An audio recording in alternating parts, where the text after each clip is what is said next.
Hello दोस्तों, नमस्कार। स्वागत है आप सभी लोगों का स्टडी आईक्यू पर। स्टडी आईक्यू के साथ आप लोग जुड़ चुके हैं। मैं शुभम सरथालिया एक और विषय पे, एक और टॉपिक पे बात करने के लिए आ गया हूं। दोस्तों, आप चाहें तो इंस्टाग्राम, फेसबुक या टेलीग्राम के माध्यम से मेरे साथ कनेक्ट कर सकते हैं। कोई भी आपका डाउट है, कोई आपकी क्वेरी है, आप यहाँ मुझसे पूछ सकते हैं। दोस्तों, हम बात करने वाले हैं जिस विषय पे, वो संबंधित है पश्चिम बंगाल राज्य से। दरअसल पिछले कुछ दिनों में पश्चिम बंगाल के अंदर कैंगरूज जो है वो देखे जा रहे हैं। अगर आप जानते हैं तो कैंगरूज जो है वो पश्चिम बंगाल तो क्या पूरे के पूरे भारत में कहीं देखने को नहीं मिलते हैं। नियरेस्ट कंट्रीज जो हैं वो यहाँ से कम हजारों किलोमीटर दूर हैं, जहां पर कैंगारूज की पॉपुलेशन जो है, कैंगरूज की पॉपुलेशन जो है वो मौजूद है। तो एक बड़ा ही सरप्राइजिंग सा फैक्ट ये देखने को मिला कि बंगाल के अंदर कैंगरूज जो हैं वो लोगों को नजर आ रहे हैं। जब पूरे के पूरे मसले की जांच हुई तो मालूम पड़ा कि स्मगल करके कैंगरूज जो है वो यहाँ तक पहुंचे हैं। तो विस्तार से इस पूरे के पूरे विषय पे चर्चा करेंगे।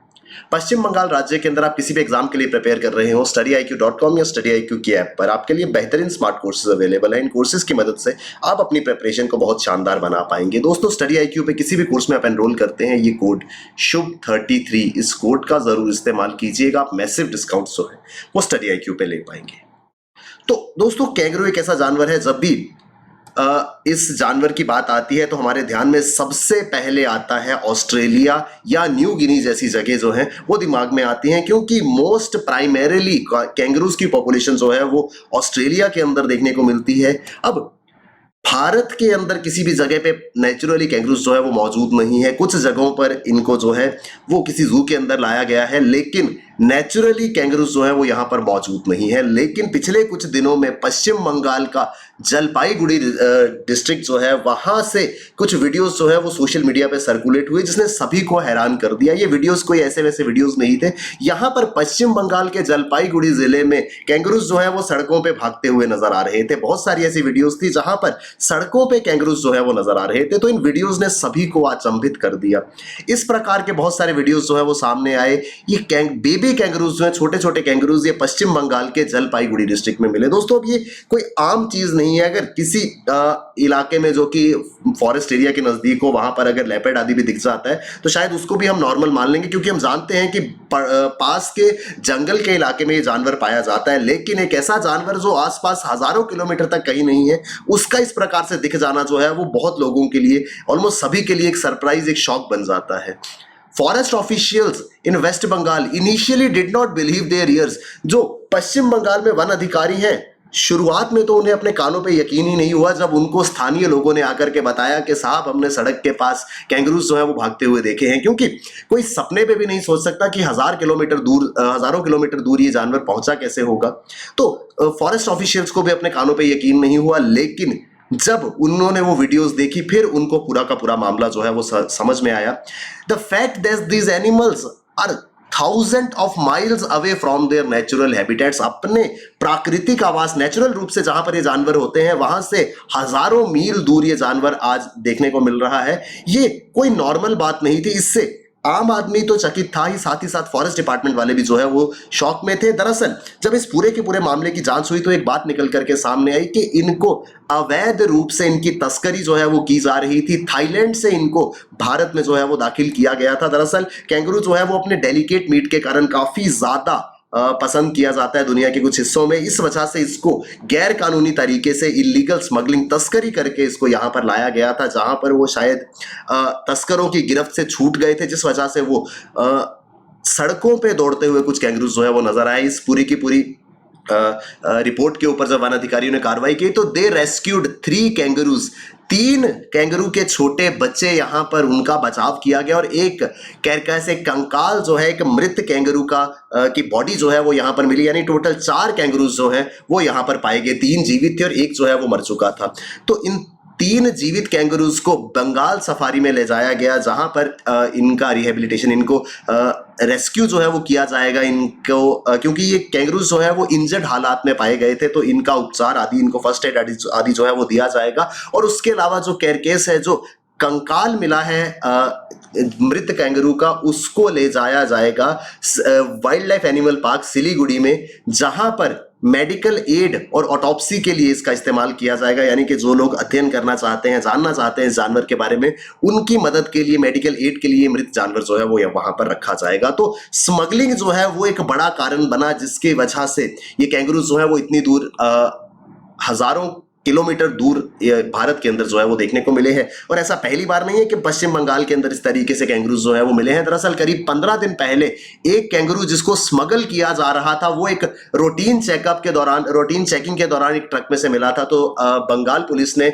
असम बंगाल सीमा के करीब एक नाकाबंदी जो है वो की थी, जहां पर रूटीन चेकिंग में एक ट्रक को जब रोका गया तो उसके अंदर गैर कानूनी तरीके से कैंगरू जो है वो स्मगल किया जा रहा था। ये चीज 15 दिन पहले जो है वो नजर आई थी। दरअसल इस प्रकार के एग्जॉटिक बर्ड्स और एनिमल्स जो हैं उनकी स्मगलिंग पश्चिम बंगाल इलाके में कोई बहुत नई बात नहीं है। काफी लंबे समय से इस रीजन में इस प्रकार की स्मगलिंग जो है वो की जाती है, खासकर उन जानवरों की जो काफी ज्यादा डिमांड में है अलग अलग हिस्सों में। इसका बड़ा एक कारण है ज्योग्राफिकल लोकेशन, भौगोलिक रूप में जहां पर पश्चिम बंगाल मौजूद है, इसकी बाउंड्रीज जो है वो नेपाल और बांग्लादेश के साथ साथ पूर्वोत्तर के राज्यों के साथ भी लगती हैं, जो आगे म्यांमार जैसी कंट्रीज के साथ बॉर्डर शेयर करते हैं। तो उस रास्ते से साउथ ईस्ट एशिया से इस तरीके से स्मगलिंग करके जानवर जो है वो यहाँ लाए जाते हैं। तो ये एक बहुत ही बड़ी समस्या है। जो इस प्रकार का इलेजिटिमेट ट्रेड है जानवरों को लेकर के, वो काफी ज्यादा जो है वो नुकसान पहुंचाता है इस वाइल्ड लाइफ पॉपुलेशन को। इसी दिशा में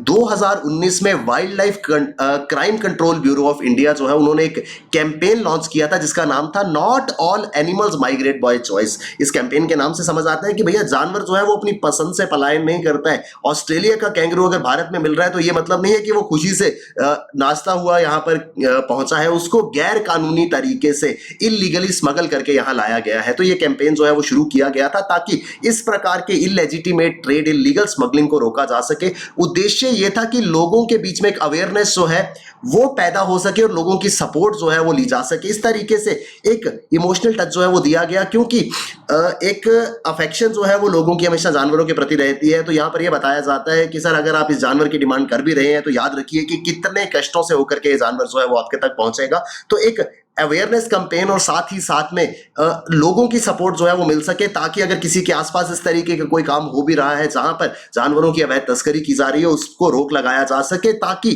कंजर्वेशन ऑफ वाइल्ड लाइफ हो सके, स्मगलिंग को रोका जा सके।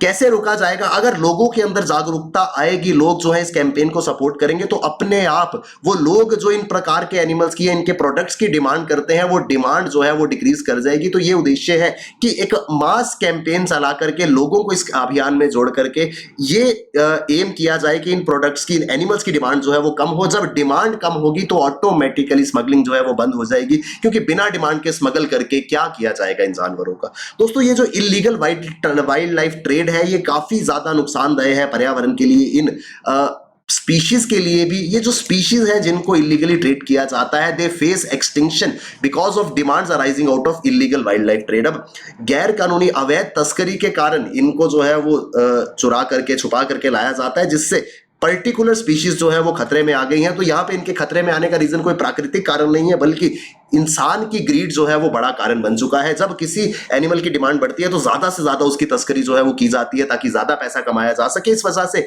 इनकी पॉपुलेशन जो है वो एकदम से अचानक से ओवर एक्सप्लॉइट हो जाती है, और ये इलीगल ट्रेड जो है वो एक इम्बैलेंस क्रिएट कर देता है इकोसिस्टम में। दोस्तों आप सभी ने एनवायरमेंट एंड इकोलॉजी के अंदर पढ़ा होगा कि हर एक स्पीशीज की एक सिग्निफिकेंट जगह है, एक रीजन है जिसकी वजह से प्रकृति ने उस पर्टिकुलर जानवर को बनाया है। तो जब भी कोई जानवर एक्सटिंक्ट होता है तो एक इम्बैलेंस जो है वो पारिस्थितिकी तंत्र में पैदा हो जाता है, ये असंतुलन जो है वो यहां पर क्रिएट हो जाता है। तो इस चीज को बढ़ावा मिलता है अगर इलीगल ट्रेड होता है। इलीगल ट्रेड जो है is a part of illegal trade syndicates that undermine the economy of the country and thereby creating social insecurity। अब अगर गैर कानूनी तरीके से काम हो रहा है तो भैया उसको किसी भी तरीके से लेजिटिमेट इकोनॉमी में तो शामिल नहीं किया जाएगा। इससे आने वाला चाहे पैसा हो, इस पूरे के पूरे ट्रेड में जितने भी लोग इन्वॉल्व हैं वो सभी लोग जो हैं वो यहां पर इलीगल ट्रेड को जो है जो सपोर्ट करते हैं वो एक इलेजिटिमेट इकोनॉमी का पार्ट है, जिस वजह से वो सारा का सारा पैसा जो इस पूरे के पूरे ट्रेड में सर्कुलेट होता है वो इलीगल कामों में इस्तेमाल किया जाता है और इससे सोशल इनसिक्योरिटी जो है वो पैदा होती है। इलीगल वाइल्ड लाइफ ट्रेड जो है is devastating our wild life and putting the global ecosystem at risk. ऐसा नहीं है कि सिर्फ हमारे देश में ही, दुनिया के अलग अलग कोनों में इस प्रकार का अवैध तस्करी जो है वो की जाती है, जिससे ग्लोबल इकोसिस्टम जो है वो रिस्क पर है। और अगर इस प्रकार की इलीगल ट्रेड को रोका नहीं गया तो बहुत सारी स्पीशीज जो है वो खतरे में आ सकती हैं। इस विषय पे हम इस वजह से बात कर रहे थे क्योंकि पश्चिम बंगाल के अंदर कैंगरूज जो हैं वो मिले हैं, छोटे कैंगरू के बच्चे जिनको तस्करी करके यहां तक लाया गया था, वो लोगों की नजर में जो है वो आए हैं। आई होप हम विस्तार से समझ पाए होंगे क्यों पश्चिम बंगाल में ये कैंगरूज आए हैं, क्या इसका पूरा का पूरा रेलेवेंस है। दोस्तों, पश्चिम बंगाल राज्य के अंदर आप किसी भी एग्जाम के लिए प्रिपेयर कर रहे हो, स्टडी IQ पर आपके लिए बेहतरीन स्मार्ट कोर्सेज अवेलेबल है। आप किसी भी कोर्स में एनरोल करें, ये कोड शुभ 33, इस कोड का जरूर इस्तेमाल कीजिएगा। इस कोड की मदद से आप मैसिव डिस्काउंट जो है वो स्टडी IQ पे ले पाएंगे। Thank you very much, all the best, keep working hard, bye bye, take care, Jai Hind.